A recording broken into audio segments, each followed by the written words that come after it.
All right, you're done right now. Oh, I'm sorry. Okay, We're all set. It is now 8:30, and I'd like to call the governance committee to order at 8:30. William Ross, Here. David Massey, here. Clifford Scott is excused, and also in attendance, we have Mark Onesti, Jason Krempa, Mark Ruby, Ann McCaffrey, Ryan Mahoney, Andrea Kleisnick, Mike Dudley, Susan Jerome, Nimero, Debbie Gertz, and Mark Gabriel, Agency Counsel. Thank you, Julie. And number 3, the approval of the meeting minutes of March 27th, 2024. If you haven't looked at them, take a look at them, and I'll be looking for a motion now. So moved. I have a motion, and and I have a second. I'm looking around for somebody. Not a whole lot of options here. Running out of troops.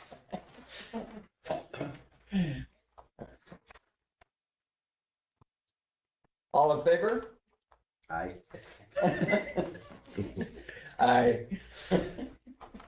And now at number 4 is the important part, the employee handbook, a update from our astute attorney, Marcus Gabriel. Thank you, Mr. Chairman. And I'll let Andrea jump in. She worked with on this, along with, Julie and the Human Resource Department will give you an update. As you know, we go through the, policies on an annual basis, updating most of the policies. We have one meeting a year, which is required by this committee. But in addition to that, we've now, we thought it was time because of a number of changes with New York state law. As you may or may not know, we contract with the County of Niagara's Human Resource Department, stuff like human resource area. And because of the complexity, Andrea worked with Peter Lopes over at the Niagara County Human Resources. We went through our handbooks. He pointed out certain recommendations. Then thereafter, I went through them, making sure they were they coordinated with our policies, which they did.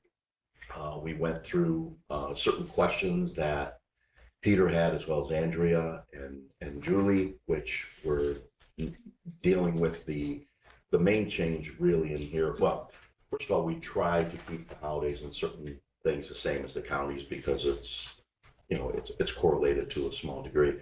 But one of the things is, you know, the type of employees confirming our employees are salary employees, not hourly employees. And as such, with some of the changes, what are the requirements? What are the benefits, et cetera, et cetera. One of the major changes in this that was implemented by a board a few years ago, was comp time.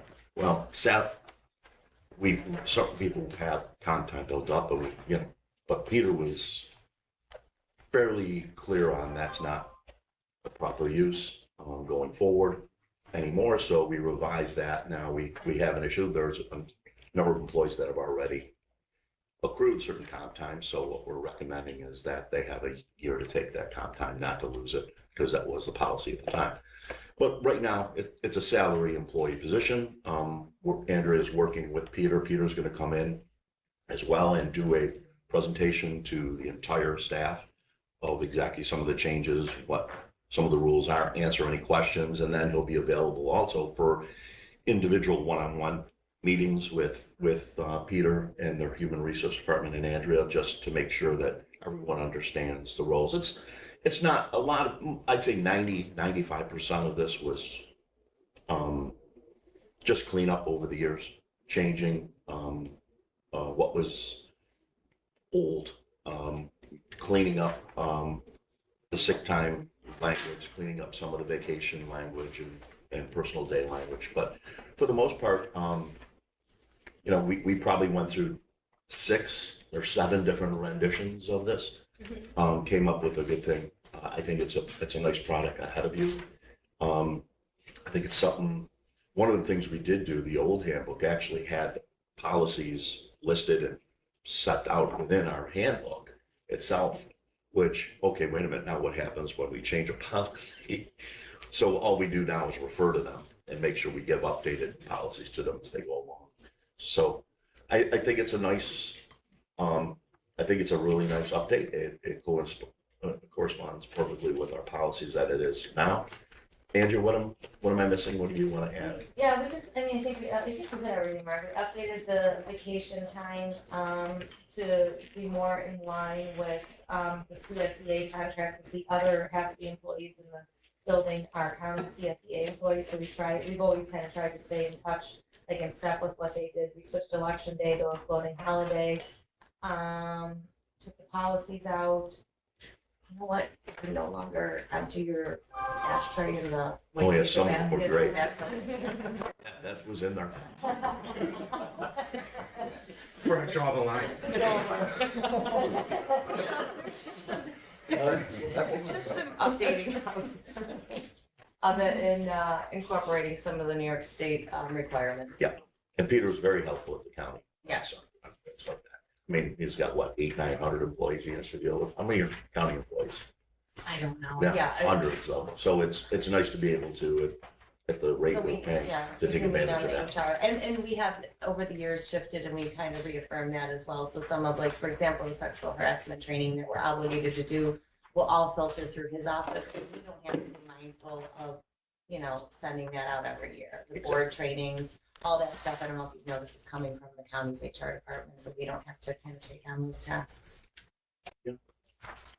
Any questions for Andrew or myself or general? As a reminder, again, this committee has to meet at least once a year according to our bylaws. This is our second. So we're looking at big time. We used to have to meet quite a bit because of We're different things. overachieving then. We are overachieving. We are overachievers.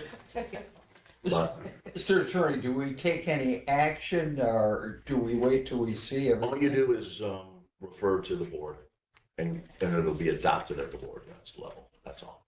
Okay, so we referred it to the board. Yeah, refer it to. No motion is needed.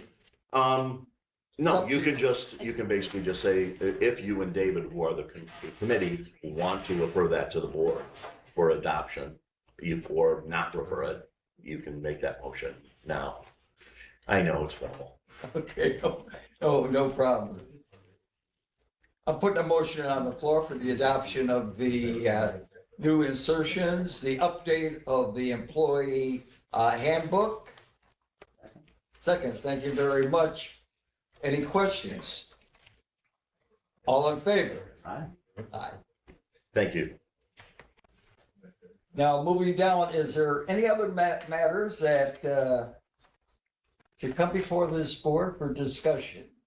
Anything you can think of, David? Okay. Mr. Attorney, anything else? No, nothing at all. Just as a small reminder, Mr. Chairman, it's funny, I just had a conversation with David this morning. He's moving from one position to a different bank. If there ever comes a time that you have any inquiries whatsoever of whether or not on a particular project you think there may be a conflict or what, please feel free to contact myself. And I will, walk you through the process. I'd rather have you do that than just say, hey, I'll flip a coin and off I go. As I told David earlier, we try to be very conservative to avoid even the appearance of impropriety. But, if there's something that you just think, let's say, for example, if you're at a bank and a project is going to that particular bank for sure, or it's there, or there's a possibility, just call me and let me know. We know now, most of employers, and if there's some, one of the things he's going to be over at now, Key Bank, and we'll let staff know. So if in the process of a project, we come up with information that project is going to, or it's signed on to Key Bank, we'll let David know about that ahead of time, and then we'll talk about it and make a decision. So we're going to, if there's ever a question, please let us know, and we'll try to walk you through to avoid any conflict down the line. Or Will you take us to lunch to discuss those questions? I have Jason's You credit heard him. card. I have Jason's credit card, so we're good to go. Good to go. Whatever you guys do. Okay. Did we move to adjourn yet? No. Let's do it.